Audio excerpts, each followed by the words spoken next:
Hi guys, this is chapter 9 of Runaway Ralph, A Dangerous Plan. I'm a failure, Ralph told himself, as the bird chorus announced the dawn and a rooster crowed down by the barn.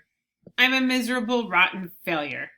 Ralph had returned to his perch on the bamboo after a night spent hurrying, scurrying, and worrying. Every building at Happy Acres Camp was built on ungnawable, mouse-proof concrete. Every screen door was above a cliff-like concrete step. The watch still lay hidden in the bamboo leaves. Garth would soon learn that his name was not to be cleared after all, and Ralph would not get his motorcycle back. Drat, he swore to himself. Drat, drat, drat.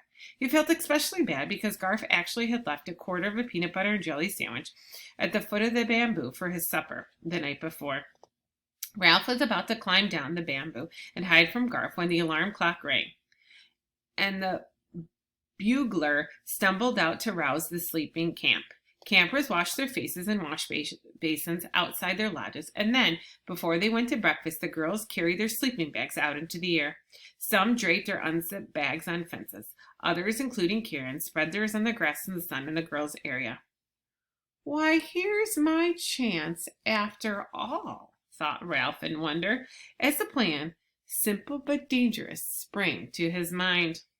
After noticing that Katza was sitting expectantly by the kitchen door waiting to be fed, Ralph leaped to the ground and found the watch under the bamboo leaves. Seizing it by the buckle in his leather strap, he began the labor of dragging the watch toward Karen's sleeping bag. The watch was heavier than Ralph had remembered. He had pulled and strained and managed to tug it across the gritty path to the craft shop and into the shelter of the grass. The watch slid more easily through the grass, and soon Ralph learned to choose the smoothest way, avoiding clods of dirt and prickly weeds. The campers finished breakfast and came bursting out of the dining hall. Ralph toiled on, pulling the watch toward Karen's sleeping bag, a fraction of an inch at a time. Knowing that Garth must be searching for him by the bamboo, Ralph began a long, hard detour around a fallen walnut that had hoped that sometime Garth would at least know he had even tried if he might not succeed. Suddenly the fur along Ralph's spine began to prickle, and he froze in his tracks. Catso! The hunter's eyes of the cat had caught the movement in the grass. Ralph crouched motionless beside the watch. Catso slunk close to the ground, moving so quietly he seemed to float through the grass. Only the tip of his tail twitched. Ralph knew that trying to run was useless.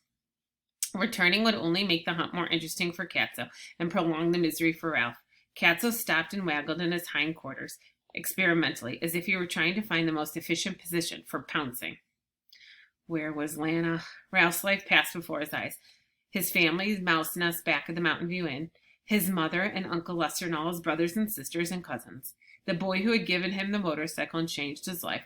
The cage in the craft shop. Chum. Garth. Catso crouched even lower and waggled his hindquarters once more in preparation for the pounce. Ralph's eyes were distracted from Catso by Sam, who had trotted purposefully across the grass. If one doesn't get me, the other will. Thought Ralph as he tried to shrink even smaller besides the watch. Surely a dog would not want to crunch the watch between his teeth. Sam growled deep in his throat, distracted. Catso stopped waggling his tail and glared at Sam. Get me in trouble, will you? Growled Sam the cat. Catso stood up, arched his back, and appeared double in size. See here, Sam, he hissed. I'm supposed to exterminate pesky mice. Not this one, growled Sam, advancing. He belongs here. You got me in trouble by letting him escape. Is that so? Catso hissed back as he swiped at Sam's nose with his evil clawed paw. What about me? I'm unjustly accused of eating him. And what are you up to now? Demanded Sam, and with that question he snapped at Catso, who turned his back with his tail proudly erect, stalked off towards the craft shop, before he suddenly remembered he had not washed lately. While Catso sat grooming his toes, Sam eyed Ralph with interest. You're a busy little fellow, he remarked, not unkindly. First a motorcycle, now a wristwatch. He thought a moment and said, Say, where did you get that watch? You didn't happen to steal it, did you? No, you couldn't. You're too little. That's right, I'm too little, agreed Ralph. But Catso stole it, and I'm trying to return it to its rightful owner. He told Sam the whole story, explaining why Garth could not return the watch. Sam glanced at Catso and growled. But the Catso merely paused in washing with his left hind foot and looked disdainfully at Sam, who then said to Ralph, You're pretty little to be pulling a watch over rough ground. Maybe I can help you out. Here, let me take it for you.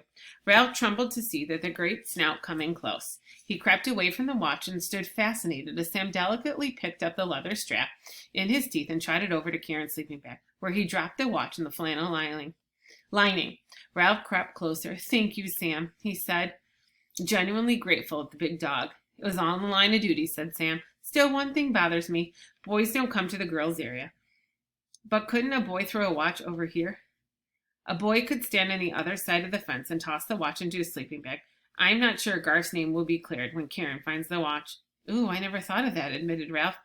But give me a little time and I can take care of it. He scurried over to the watch and began to gnaw a hole in the fabric of the sleeping bag. Garth might be able to throw a watch in, but he couldn't gnaw a hole.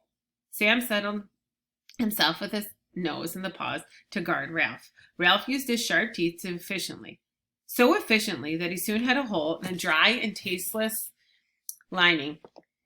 He waded into the Dacron stuffing, dragging the watch behind him. You all right in there? Asked Sam.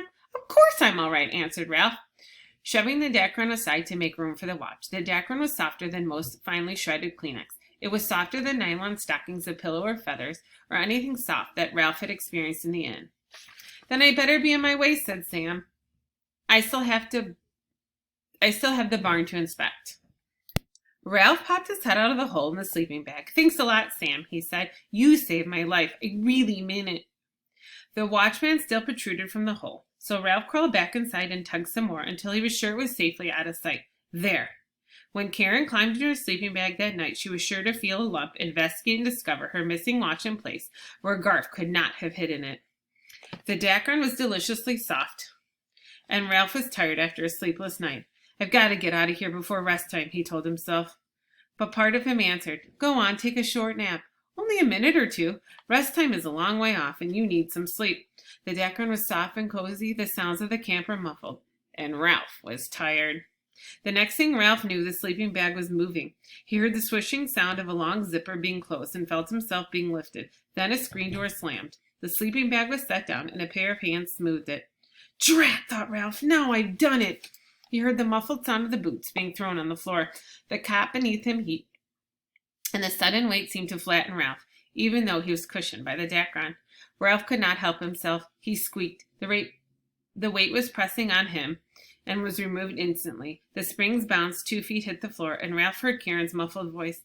That's funny. I'm sure I heard a squeak. It's your silly spring, silly, said another girl. No, said Karen. It was more like a mouse, and it was right under me. Quiet, girls, it's rest time, said the counselor.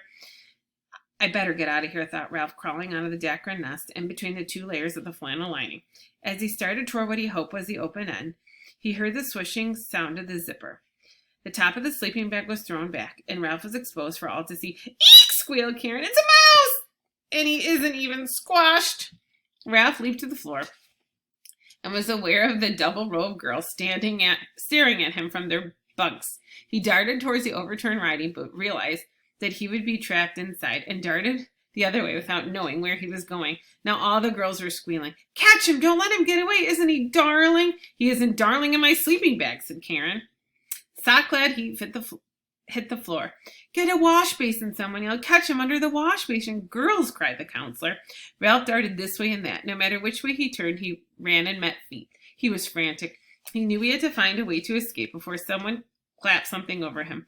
The screen door creaked, so he knew someone had ran outside for the basin. A hat, shouted someone. Where's the hat? In his panic, Ralph ran up, over a foot in a white sock. Its owner screamed. Sam, alerted by the scream, began to bark.